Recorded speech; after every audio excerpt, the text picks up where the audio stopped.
Hai, English with Rangga. Hari ini kita akan belajar bagaimana teman-teman bisa bertanya menggunakan bahasa Inggris dengan grammar yang tepat. Nah, di sebelah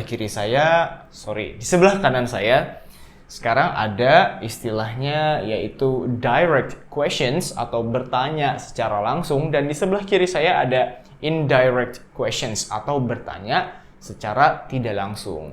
Nah, bagaimana teman-teman bisa menggunakan keduanya dan apa-apa saja yang perlu teman-teman perhatikan ketika menggunakan salah satu dari kedua konsep yang ada di papan tulis ini. Nah, saya akan bahas semua itu, jadi simak terus video ini. Oke, kita langsung ke sebelah kanan. Direct questions. Direct artinya langsung, dan questions artinya adalah pertanyaan. Jadi pertanyaan yang sifatnya itu langsung. Kita lihat contoh nomor 1. Where is the bank? Nah, ini adalah contoh pertanyaan langsung karena teman-teman langsung bertanya menggunakan kata tanya dan apa yang ingin teman-teman ketahui, yaitu lokasi dari sebuah bank. Kita bisa lihat di sini tidak ada tambahan klausa atau kalimat apapun. So, benar-benar langsung nanyain. Begitu pula nomor 2. How do you feel?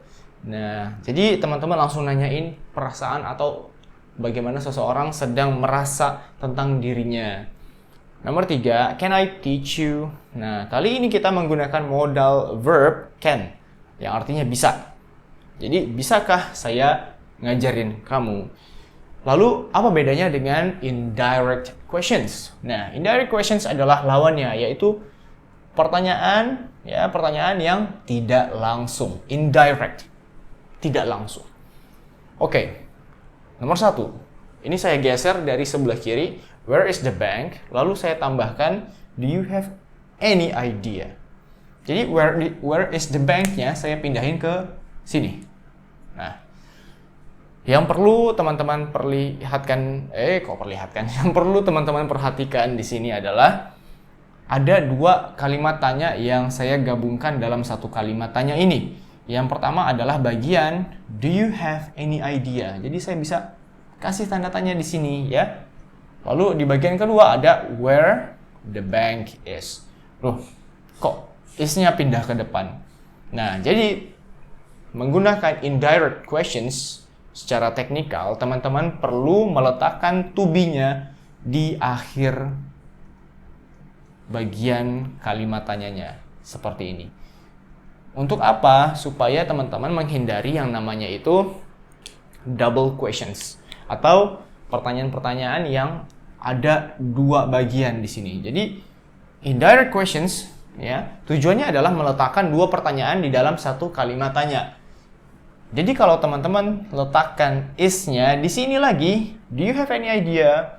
Where is the bank? Itu ya sama aja kayak nanyain pertanyaan yang double atau dalam satu kalimat tanya ada 2 pertanyaan lagi. Jadi tetap aja itu merupakan direct questions. Nah, jadi karena kita mengubahnya ke indirect questions, pertanyaan utama kita adalah tetap where is the bank. Hanya saja formatnya kita ganti ya. Jadi kita menggunakan do you have any idea dulu. Nah, secara kaidah ini artinya apa?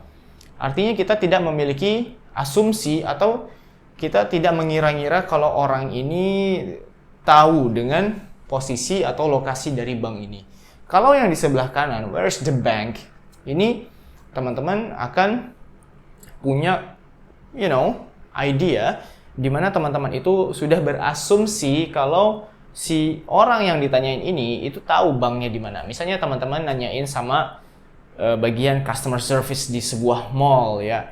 Itu memang kerjaan mereka untuk tahu lokasi bank contohnya ya, atau nanyain sama polisi ya, mereka mungkin sudah tahu di mana lokasi dari bank yang teman-teman tanyain ini. Tapi kalau misalnya teman-teman nanyain ke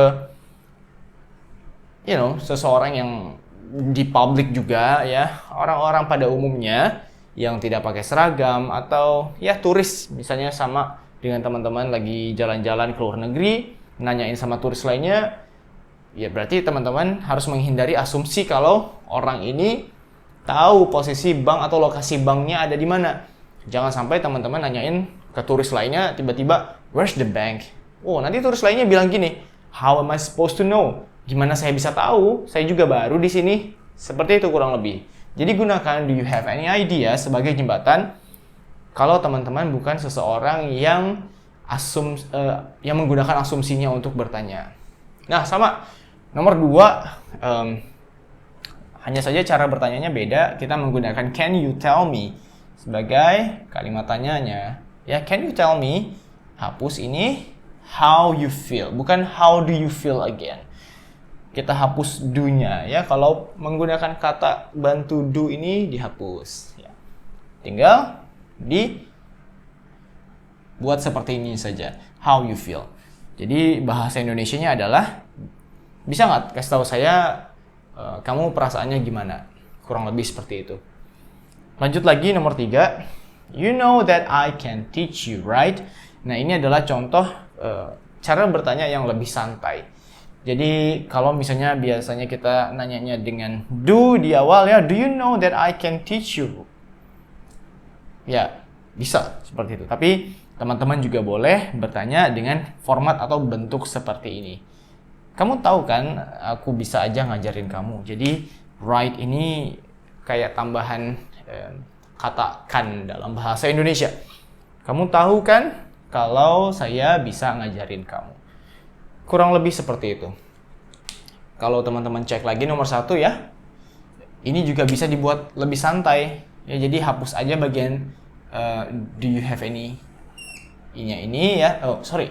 Do you have, ya ini dihapus aja. Jadi langsung ke any idea where the bank is juga boleh. Tetap orang yang berbicara bahasa Inggris akan mengerti apa yang teman-teman tanyakan. Ya, ingat ya, any idea where the bank is, any idea how you feel, any idea that I can teach you. Nah, boleh seperti itu. Oke, sekian materi untuk direct and indirect questions. Saya harap teman-teman bisa memanfaatkannya di keseharian, dan I'll see you in the next video. Bye-bye.